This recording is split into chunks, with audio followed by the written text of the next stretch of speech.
The Poet and the Peasant. A story by O. Henry. William Sidney Porter lends the pen name O. Henry to surprise ending signed officially as Sidney Porter. His biography shows where he found inspiration for his characters. Their voices and his language were products of his era. The Poet and the Peasant.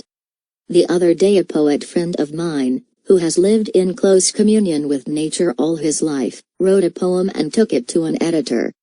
It was a living pastoral, full of the genuine breath of the fields, the song of birds, and the pleasant chatter of trickling streams.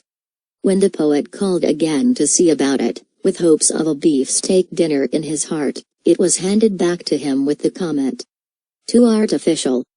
Several of us met over spaghetti and Dutchess County Chianti, and swallowed indignation with slippery forkfuls. And there we do gap it for the editor. With us was Conant, a well-arrived writer of fiction, a man who had trod on asphalt all his life, and who had never looked upon bucolic scenes except with sensations of disgust from the windows of express trains. Conant wrote a poem and called it The Doe and the Brook. It was a fine specimen of the kind of work you would expect from a poet who had strayed with Amaryllis only as far as the florist's windows, and whose sole ornithological discussion had been carried on with a waiter. Conant signed this poem, and we sent it to the same editor. But this has very little to do with the story. Just as the editor was reading the first line of the poem, on the next morning, a being stumbled off the West Shore ferry boat, and loped slowly up 42nd Street. The invader was a young man with light blue eyes, a hanging lip and hair the exact color of the little orphan's, afterward discovered to be the Earl's daughter, in one of Mr. Blaney's plays. His trousers were corduroy, his coat short-sleeved, with buttons in the middle of his back. One bootleg was outside the corduroys. You looked expectantly, though in vain, at his straw hat for ear holes, its shape inaugurating the suspicion that it had been ravaged from a former equine possessor. In his hand was a valise. Description of it is an impossible task. A Boston man would not have carried his lunch and law books to his office in it. And above one ear, in his hair, was a wisp of hay, the rustic's letter of credit, his badge of innocence, the last clinging touch of the Garden of Eden lingering to shame the gold brick men. Knowingly, smilingly, the city crowds passed him by. They saw the raw stranger stand in the gutter and stretch his neck at the tall buildings. At this they ceased to smile, and even to look at him. It had been done so often. A few glanced at the antique valise to see what coney attraction or brand of chewing gum he might be thus tinning into his memory. But for the most part he was ignored. Even the newsboys looked bored when he scampered like a circus clown out of the way of cabs and streetcars. At 8th Avenue stood Bunko Harry, with his dyed mustache and shiny, good-natured eyes. Harry was too good an artist not to be pained at the sight of an actor overdoing his part. He edged up to the countryman, who had stopped to open his mouth at a jewelry store window, and shook his head. "Too thick, pal," he said, critically, "too thick by a couple of inches. I don't know what your lay is, but you've got the properties too thick. That hay, now, why, they don't even allow that on Proctor's circuit anymore." "I don't understand you, mister," said the green one. "I'm not looking for any circus. I've just run down from Ulster County to look at the town, bein' that the hayin's over with. Gosh, but it's a whopper. I thought Poughkeepsie was some pumpkins, but this here town is 5 times as big." "Oh, well," said Bunko Harry, raising his eyebrows, "I didn't mean to butt in. You don't have to tell. I thought you ought to tone down a little, so I tried to put you wise. Wish you success at your graft, whatever it is. Come and have a drink, anyhow." "I wouldn't mind having a glass of lager beer," acknowledged the other. They went to a cafe frequented by men with smooth faces and shifty eyes, and sat at their drinks.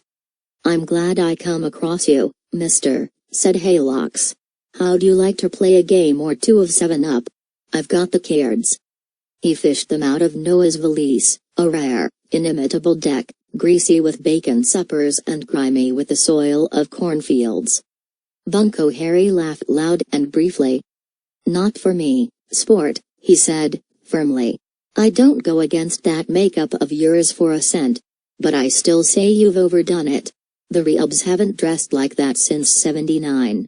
I doubt if you could work Brooklyn for a key winding watch with that layout." "Oh, you needn't think I ain't got the money," boasted Haylox. He drew forth a tightly rolled mass of bills as large as a teacup, and laid it on the table. "Got that for my share of grandmother's farm," he announced. "There's $950 in that roll. Thought I'd come to the city and look around for a likely business to go into." Bunko Harry took up the roll of money and looked at it with almost respect in his smiling eyes. "I've seen worse," he said, critically. "But you'll never do it in them clothes. You want to get light tan shoes and a black suit and a straw hat with a colored band, and talk a good deal about Pittsburgh and freight differentials, and drink sherry for breakfast in order to work off phony stuff like that." "What's his line?" asked 2 or 3 shifty-eyed men of Bunko Harry after Haylox had gathered up his impune money and departed. "The queer, I guess," said Harry. "Or else he's one of Jerome's men. Or some guy with a new graft. He's too much hayseed. Maybe that his, I wonder now. Oh, no, it couldn't have been real money." Haylox wandered on. Thirst probably assailed him again, for he dived into a dark groggery on a side street and bought beer. At first sight of him their eyes brightened, but when his insistent and exaggerated rusticity became apparent their expressions changed to wary suspicion. Haylox swung his valise across the bar. "Keep that a while for me, mister," he said, chewing at the end of a virulent claybank cigar. "I'll be back after I knock around a spell. And keep your eye on it, for there's $950 inside of it, though maybe you wouldn't think so to look at me." Somewhere outside a phonograph struck up a band piece, and Haylox was off for it, his coattail buttons flopping in the middle of his back. "Divvy, Mike," said the man hanging upon the bar, winking openly at one another. "Honest, now," said the bartender, kicking the valise to one side. "You don't think I'd fall to that, do you? Anybody can see he ain't no J. One of McAdoo's come-on squad, I guess. He's a shine if he made himself up. There ain't no parts of the country now where they dress like that since they run rural free delivery to Providence, Rhode Island. If he's got $9.50 in that valise, it's a 98-cent Waterbury that's stopped at 10 minutes to 10. When Haylox had exhausted the resources of Mr. Edison to amuse, he returned for his valise. And then down Broadway he gallivanted, culling the sights with his eager blue eyes. But still and evermore Broadway rejected him with curt glances and sardonic smiles. He was the oldest of the gags that the city must endure.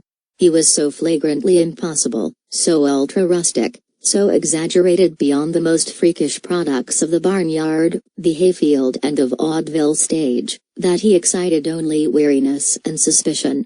And the wisp of hay in his hair was so genuine, so fresh and redolent of the meadows, so clamorously rural that even a shell-game man would have put up his piece and folded his table at the sight of it. Haylox seated himself upon a flight of stone steps and once more exhumed his roll of yellow backs from the valise.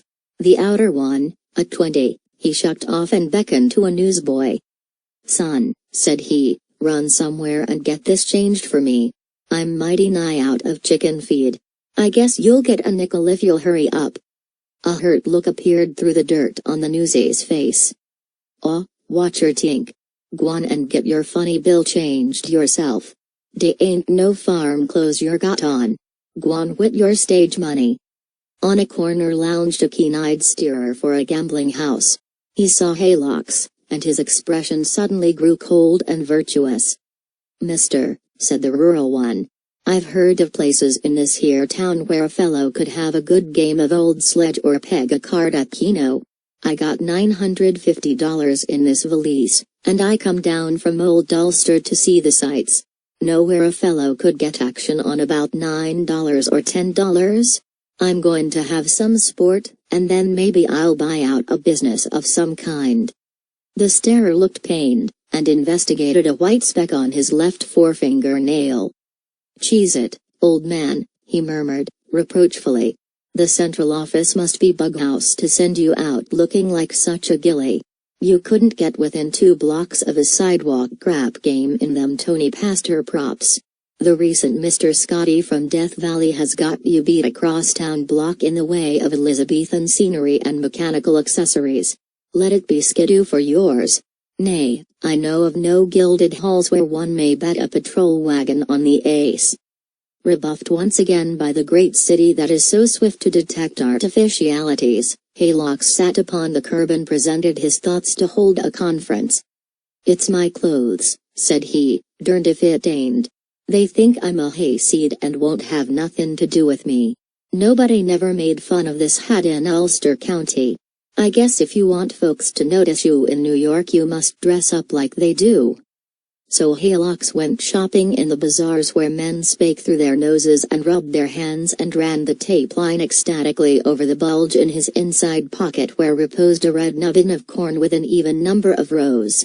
And messengers bearing parcels and boxes streamed to his hotel on Broadway within the lights of Longacre. At 9 o'clock in the evening one descended to the sidewalk whom Ulster County would have forsworn. Bright tan were his shoes, his hat the latest block.